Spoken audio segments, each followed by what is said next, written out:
ఓం నమో వెంకటేశాయ.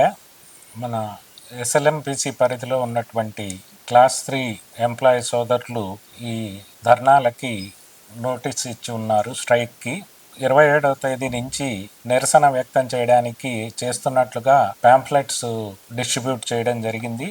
ఈ సందర్భంగా ఎంప్లాయీస్ అందరికీ మేము వారి డిమాండ్స్ని సీరియస్గా డిస్కస్ చేసి ఈ కింద విషయాలు చెప్పదలుచుకున్నాము. మొదటి demand to change designation from sanitary workers నుంచి మల్టీపర్పస్ వర్కర్స్గా డెసిగ్నేషన్ మార్చటం అనేది. రెండవది, అది మార్చిన తర్వాత మిగతా ఎంప్లాయీస్కి ఇచ్చినట్లుగా 3% శాలరీ పెంచటం అనేది రెండవది.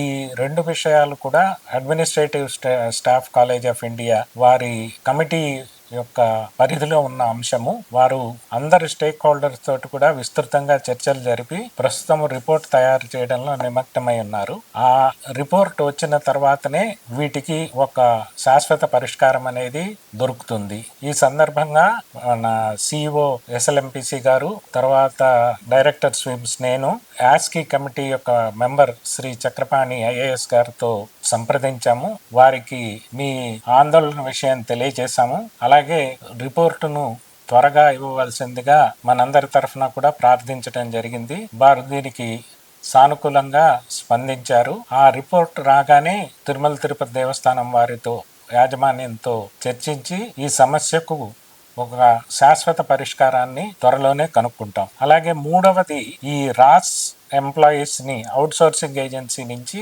ఎస్ఎల్ఎంపిసిలో తీసుకోవాలని చెప్పారు. ప్రస్తుతానికి ఎస్ఎల్ఎంపిసిలో కొత్త రిక్రూట్మెంట్లు ఏం జరగట్లేదు. అందువల్ల ఇది ఇప్పుడే దీనిపై సమాధానం చెప్పడానికి కుదరదు.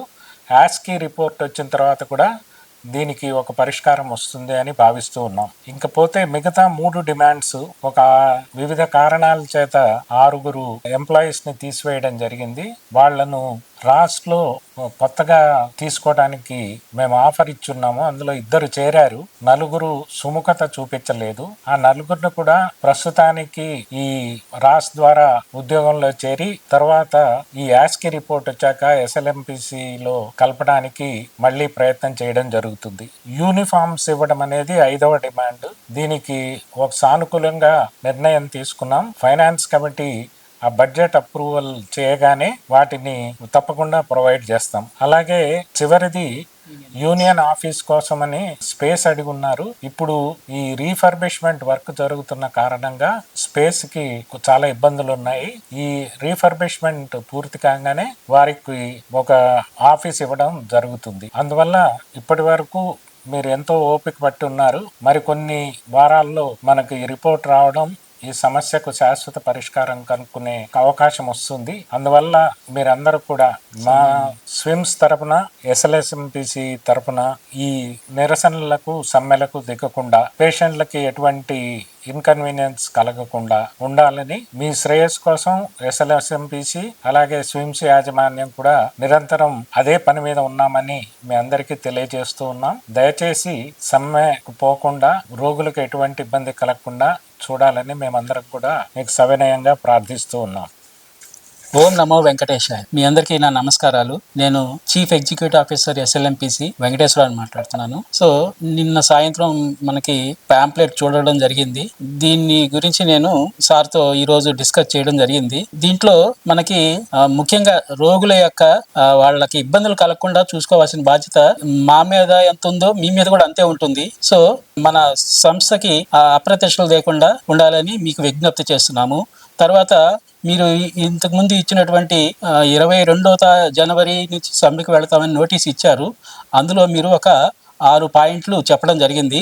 ఆ 6 పాయింట్లు 3 పాయింట్లు, మొదటి 3 కూడా మన యాస్కీ కమిటీ, చక్రపాణి కమిటీ ఉన్నది కదా, ఆ కమిటీ వచ్చే రిపోర్టు దాన్ని బట్టి డిసైడ్ చేయడం జరుగుతుంది. అందులో సార్తో ఈరోజు మీ ఇద్దరం మాట్లాడడం జరిగింది. సో సారు త్వరలో ఆ రిపోర్ట్ ఇవ్వడానికి సుముఖత వ్యక్తం చేశారు. అలాగే మిగతా 3 అంటే 6 ఎంప్లాయీస్ని రిమూవ్ చేశారు, లేకపోతే యూనిఫామ్ అలవెన్స్ కానీ, లేకపోతే మీకు యూనియన్ ఆఫీస్కి స్పేస్ అడిగారు. ఇవి కూడా సారు క్లియర్గా మీకు చెప్పారు. సో ఇవన్నీ కూడా మేము త్వరలో రిజాల్వ్ చేస్తాము. సో మా విజ్ఞప్తి ఏమిటంటే, మీరు రోగులకి కానీ లేకపోతే ఎటువంటి ఇబ్బంది కలిగించకుండా ధర్నా ప్రస్తావాన్ని విరమించుకుంటారని మా విజ్ఞప్తి.